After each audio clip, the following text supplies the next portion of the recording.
नमस्कार, साधना न्यूज में आपका स्वागत है और मैं हूं आपके साथ अनुपमा खोबरे। रायपुर के ताड़मेटला आगजनी और स्वामी अग्निवेश पर हमला मसले पर गठित जांच आयोग की रिपोर्ट ने ताड़मेटला, मोलपल्ली, तिम्मापुरम में ग्रामीणों के घरों को जलाने की घटना को तो स्वीकारा है, लेकिन ये टिप्पणी की है कि मकान किसके द्वारा जलाए गए इस संबंध में साक्ष्य नहीं है। आगजनी के लिए किसी को भी जिम्मेदार नहीं कहा जा सकता है। ये जांच रिपोर्ट तत्कालीन एसएसपी शिवराम प्रसाद कल्लूरी को क्लीन चिट भी देती है। आयोग ने इस संबंध में आए मौखिक साक्ष्य को विश्वसनीय नहीं माना। मदनवाड़ा नक्सल हमला मामले में जस्टिस एसएन श्रीवास्तव ने पृथक से एक नोट लिखा है, जिसमें तत्कालीन आईजी मुकेश गुप्ता के लिए लिखा है कि वे अपने जीवन के लिए डर रहे थे और ठीक उसी समय उसने एसपी चौबे को अग्रिम हमले में ढकेल दिया। तो चलिए आपको सीधे ले चलते हैं रायपुर विधानसभा, जहां पर हमारे स्टेट हेड आरके गांधी मौजूद है। देखिए, एरर्स मैटर की जांच रिपोर्ट सामने आई थी और उसके बाद में दो अहम रिपोर्ट आज सदन में रखी गई है और इन दोनों रिपोर्टों का अगर जिक्र किया जाए तो दोनों में कई गंभीर टिप्पणियां आयोग की तरफ से यहाँ पे की गई है। एक पहला जो मसला है 2009 का, वो मदनवाड़ा में एसपी वीके चौबे सहित 29 जो जवान थे वो शहीद हो गए थे। उसमें जो रिपोर्ट आई है उस रिपोर्ट में कई अहम बातें कही गई है, जिसमें आईजी जो तत्कालीन क्षेत्र के आईजी थे मुकेश गुप्ता, उनके ऊपर गंभीर टिप्पणी की गई है। और साथ ही अगर ताड़मेटला में 300 जो घर जलाए गए थे, उसके बाद में अग्निवेश सामाजिक कार्यकर्ता जा रहे थे, उनके ऊपर हमला हुआ था, उस मसले पर भी जो जांच रिपोर्ट आई है उसमें भी कई अहम खुलासे हुए। तो एक एक करके हम तमाम तथ्यों को समझेंगे। हमारे साथ में वरिष्ठ पत्रकार बाबुल शर्मा जी मौजूद है। बाबुल शर्मा जी, अगर हम देखें मदनवाड़ा जो घटना जिसमें एसपी सहित 29 जवान शहीद हो गए थे और उसमें मुकेश गुप्ता के ऊपर कई सारे गंभीर आरोप उनमें लगाए गए हैं। देखिए, वहाँ जो घटना घटी थी वो एक अजीबोगरीब घटना थी और मैं वीएस चौबे जी को सलाम करता हूँ, जिन्होंने अपने आला अधिकारी की बात को स्वीकार करते हुए और अनुशासन में बंधे हुए रह करके अपने प्राण आहुति दे दी। और 29 जवानों को भी सलाम करता हूँ जिन्होंने प्राण की आहुति दी। और इन मुकेश गुप्ता की कायरता की भी मैं जो है निंदा करता हूँ कि ऐसा कायर अफसर जिसने हमेशा, चाहे मीडिया हो चाहे जनता हो, सबके सामने अपने आप को बहुत बहादुर बताया, बहादुर साबित करने का हमेशा प्रयास किया। और हर मौके पर मैंने कई बार उनको देखा है कि वो क्रूरता से थे, किसी से भी बदकर सीधी बात नहीं करते थे। वो साबित हुआ इस मामले में। जांच आयोग ने जो इसको साबित किया कि ये व्यक्ति जो है कायर था और एक अजीबोगरीब निर्णय उन्होंने लिया जो उनको निर्णय नहीं लेना था। अगर वो ऐसा निर्णय नहीं लेते, खुद भी अगर सामने जाते, तो निश्चित रूप से अपनी जान बचाने के हिसाब से वो रणनीति बनाते। उन्होंने अपने अफसरों को धकेल दिया सामने और उन बेचारों ने अपनी शहीदी दे दी। मैं पुनः सलाम करता हूं लोगों को और मुकेश गुप्ता की कायरता की मैं निंदा करता हूं। उसमें एक लाइन लिखी है क्या है कि बुद्धिमत्ता पूर्वक अगर वो फैसले लेते, खुद बुलेट प्रूफ गाड़ी में बैठ गए और आगे उन्होंने एसपी को कर दिया, जैसे बैकअप टीम का सपोर्ट लिया जा सकता था जो उस समय मौजूद थी, तो शायद ये घटना को टाला जा सकता था। सीधे सीधे जिक्र है इस बात। बहुत सी बातें टाली जा सकती थी और होशियारी से, बुद्धिमत्ता से कोई निर्णय लेता था, रणनीति अलग बनती। उन्होंने सिर्फ अपने घमंड और अपनी जो दादागिरी जिसको हम बोल सकते हैं उसका प्रयोग किया और अपने आप को सुरक्षित किया, अकेले को, और बुलेट प्रूफ कार में आके बैठ गए। ये दर्शाता है कि उन्होंने जानबूझकर या अपनी अबुद्धि के कारण ये कार्य किया और जिसमें 30 लोगों की मौत हुई। मैं तो कहता हूं उन 30 लोगों की हत्या का मामला उनके ऊपर लगना चाहिए। अगर रिपोर्ट में ऐसी बात आई है कि उनके कारण हुआ है तो उनकी हत्या का, और पुरस्कार किस लिए दिया गया उनको, इस पे भी सवाल उठा है। तात्कालीन सरकार ने पुरस्कार किस लिए दिया था, अब ये भी एक जांच का विषय हो गया है कि पुरस्कार देने के पीछे आखिर उस सरकार की मंशा क्या थी। ऐसे अधिकारी को, जो उस समय जनता में ये बात फैल गई थी कि चौबे जी को जो है जबरदस्ती फील्ड पे भेज दिया गया, सामने भेज दिया गया और एम्बुश के अंदर फंसा दिया गया एक अधिकारी द्वारा। और उस समय पूरी चर्चाएं, जन चर्चा में इस बात को आपने भी सुना होगा, बहुत चर्चा हुई थी। लेकिन तत्कालीन सरकार ने क्लीन चिट दी उस वक्त में मुकेश गुप्ता को और उनकी बहादुरी की प्रशंसा की और उनको जो है पुरस्कार से नवाजा। तो ये एक विशिष्ट स्थिति जो बनी वो आज जो है न्यायिक जांच आयोग ने उसको स्पष्ट कर दिया कि वास्तविकता क्या थी।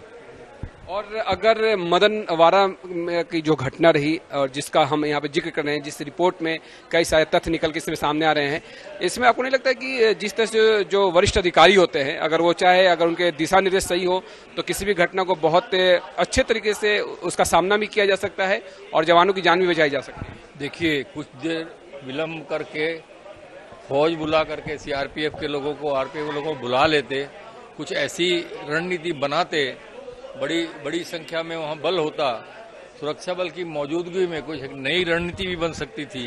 सिर्फ इन 30 लोगों को भेजने के पीछे मंशा क्या थी आखिर मैंने गुप्ता जी की, ये समझ में नहीं आ रहा है।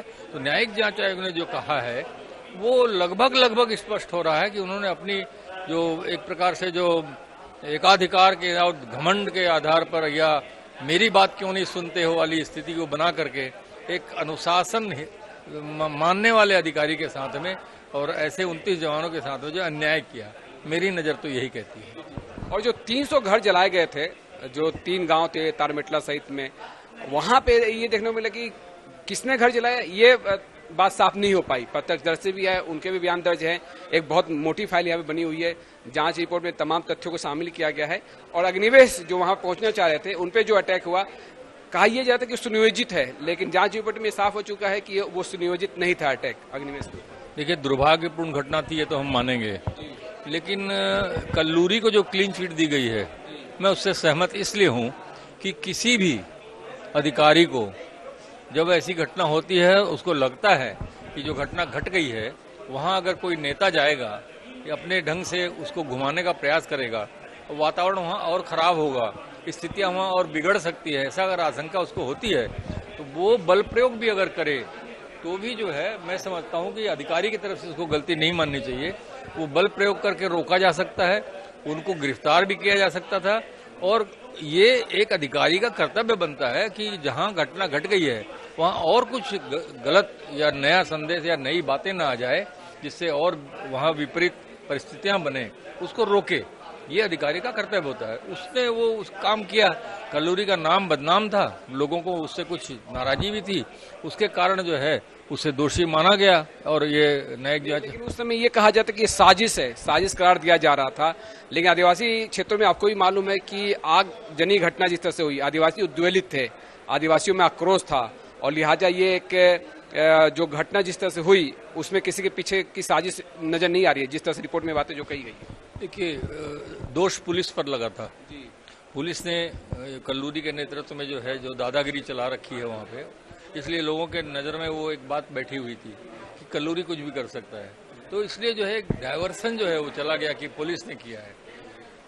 जब जांच आई है तो उसमें क्या है, साक्ष्य सही ढंग से नहीं आए। हो सकता है पुलिस ने किया हो, लेकिन साक्ष्य जो आए वो उस ढंग के नहीं आए जिसमें न्यायिक जांच किसी निर्णय पे पहुंच सके। जो साक्ष्य आए वो मौखिक थे। मौखिक में जो जैसे ढंग से कहा जाता है तो उसमें कुछ शंकाएं आती हैं। और देखिए, जो शंका का जो लाभ होता है वो हमेशा अपराधी को मिलता है। अगर उन्होंने किया भी होगा तो साक्ष्य ढंग से न आने की वजह से जो है वो उनको क्लीन चिट मिली और आगजनी हुई है, तो सही तथ्य है। उसके निर्णय पे नहीं पहुंचे कि आखिर ये आगजनी किसने की। न्यायिक जांच आयोग ने इस बिंदु को छोड़ करके जो है इसमें निर्णय लिया है। अगर उन्होंने इस बात को देखा होता तो ये भी निर्णय आता साथ में कि आखिर उस अग्निकांड को किया किसने, तो वो तथ्य छिपा रह गया। लेकिन ये तथ्य स्पष्ट हो गया कि पुलिस ने जो है गलत कार्रवाई नहीं की और पुलिस ने वो आगजनी नहीं की। सलवा जुडुम का भी उस समय जिक्र हुआ था, जो सलवा जुडुम कैंप से जो निकले हुए थे, सलवा जुडुम को लेकर भी तमाम आरोप लगे थे उस समय। बाद में ठीक है, सुप्रीम कोर्ट के आदेश आ गए, सरकार को उसमें फैसला लेना पड़ा। लेकिन मुझे लगता है कि एरसमेटा की जो घटना थी, जिसमें फर्जी मुठभेड़ की बात निकले, जिसमें आदिवासियों की मौत हुई, जवानों की हम मौत की बात कर ले, एसपी की मौत की बात कर ले, इन तमाम घटनाओं से एक ही जिक्र आ रहा है कि इन घटनाओं को टाला जा सकता था, नियंत्रण किया जा सकता। देखिए, जो घटना होती है वो किन्हीं किन्हीं कारणों से हो जाती है। जवान अपने आप को रिस्क में डाल करके जंगल में घूमते हैं, कभी एम्बुश में फंस जाते हैं, तो ऐसी घटनाएं भी घटती हैं। मेरा वो नहीं कहना है। मेरा कहना ये है कि जो भी घटनाएं ऐसी घट रही हैं उसके तथ्य पूरे सामने आने चाहिए। अगर जांच आयोग बैठता है तो तथ्य छुपने नहीं चाहिए। स्पष्ट हो, जैसे झीरम कांड का स्पष्ट होना चाहिए कि आखिर उनको मारा किसने। नक्सली घटना में कौन कौन लोग शामिल है, उस नक्सली लोगों के आखिर दुश्मनी क्या थी। तो प्रश्न पैदा होता है कि नंद कुमार पटेल से मान लेते हैं हम कि दुश्मनी है, तो उसके बच्चे से क्या दुश्मनी थी, उसको क्यों मार दिया। प्रश्न ये पैदा होता है कि एक मंत्री को क्यों छोड़ दिया गया, एक व्यक्ति को क्यों छोड़ दिया गया जो आज प्रमुख पद में बैठा है छत्तीसगढ़ के। तो वो सारे प्रश्न खड़े हुए थे जनता की नज़र में, जनता के क्षेत्र में। उसके जवाब जो है वो आए होंगे उसमें, और किन्हीं का हो सकता है कुछ ऐसी रिपोर्ट में ऐसी बात हो जिसको सरकार जो है उसको अध्ययन करेगी, उसको देखेगी, उसके इन आउट्स को समझेगी और उसमें कहाँ ठीक है कहाँ गलत है ये भी समझेगी। रिपोर्ट्स जो होती है, अगर वो रिपोर्ट्स के जो तथ्य हैं वो समाज में उत्तेजना फैलाएं या समाज में कोई विपरीत परिस्थितियां पैदा करें, ऐसी रिपोर्ट को रोक भी दिया जाना चाहिए ताकि समाज में सौहार्दता का वातावरण बना रहे। ऐसा भी होता है। तो ये जो सारी घटनाएं जो हैं इसमें हम एक तरफा नहीं सोच सकते, विषम परिस्थितियां कभी कभी आप कैसे समझेंगे कि ये नक्सली है कि नहीं है। आप मान लीजिए नक्सली आपके माथे में लिखा नहीं, मैं नक्सली मेरे माथे में लिखा नहीं। तो ये जो समझ नहीं बन पाती है, जो असमंजस की स्थिति होती है, उसमें कभी कभी गलतियां भी हो सकती हैं। कहते हैं ना कि 100 अच्छाइयों में एक बुराई जो है वो ज़्यादा चर्चा में आ जाती है, लेकिन बुराई हो जाती है। अच्छे को अच्छा कहने के लिए, अच्छा को अच्छा बताने के लिए जब आदमी बढ़ता है तो कहीं न कहीं गलतियाँ भी होती है अच्छा करने के लिए। तो ये ऐसी भूल कुछ होती है, जिसको चूक बोलते हैं सरकारी भाषा में। तो वैसी परिस्थितियाँ कभी निर्मित न हों, ये जांच आयोग की रिपोर्ट से इस बात को समझा जाना चाहिए कि क्या चीज़ें हमको भविष्य में करनी है, क्या चीज़ें भविष्य में नहीं करनी है, कैसी रणनीति बनानी है, किस तरह के अफसरों को वहाँ पदस्थ करना है। मुकेश गुप्ता जैसे अफसरों को ऐसी जगह भेजा जाना चाहिए, नहीं भेजा जाना चाहिए।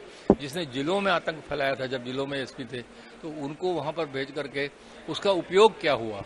उपयोग ये हुआ कि दूसरे को भेज दिया सामने, खुद जाते खुद जाबाजी दिखाते तो एक नाम होता। बैकअप टीम को भी ले सकते थे, बहुत मैं तो कहा ना बैकअप टीम सीआरपीएफ को बुला सकते थे, आप थोड़ा वेट कर सकते थे, थोड़ा पास पूरा तंत्र था। जबकि हाँ पूरा तंत्र था, आपके इशारे पे सारी चीजें पहुंच सकती थी, आप उसको एक रणनीति बनाते। अब आप बैठ गए कार में और लोगों को झोंक दिया, तो ये उचित नहीं दिया। और ठीक निर्णय जब आया है तो निश्चित रूप से जो है अब स्पष्ट हो रहा है कि वो अधिकारी पुरस्कार के योग्य नहीं था, सजा के योग्य था। तो जांच रिपोर्ट की जो अनुशंसा है वो आ चुकी है, पटल पर रखा जा चुका है और इस जांच आयोग ने कई सुझाव भी दिए हैं। इन सुझाव में सभी बातों का जिक्र है, किस तरह से ऐसी घटनाओं को रोका जा सकता है, अधिकारियों की किस तरह की भूमिका रहती है। और ऐसे में ये जांच रिपोर्ट आने वाले समय में जो उनके सुझाव हैं अगर उस पर अमल कर लिया जाए तो निश्चित तौर पर हम नक्सल क्षेत्रों में जिस तरह से घटनाएं आए दिन देखने को मिलती है और जिस पर जांच टीम बैठाई जाती है, जांच आयोग बैठाए जाते हैं और जांच आयोग की जो फाइंडिंग आती है उसमें कई सारे जो सवाल उठते हैं उन तमाम सवालों के जवाब जो है इन जांच आयोग की रिपोर्ट से मिल सकते हैं। Back to studio.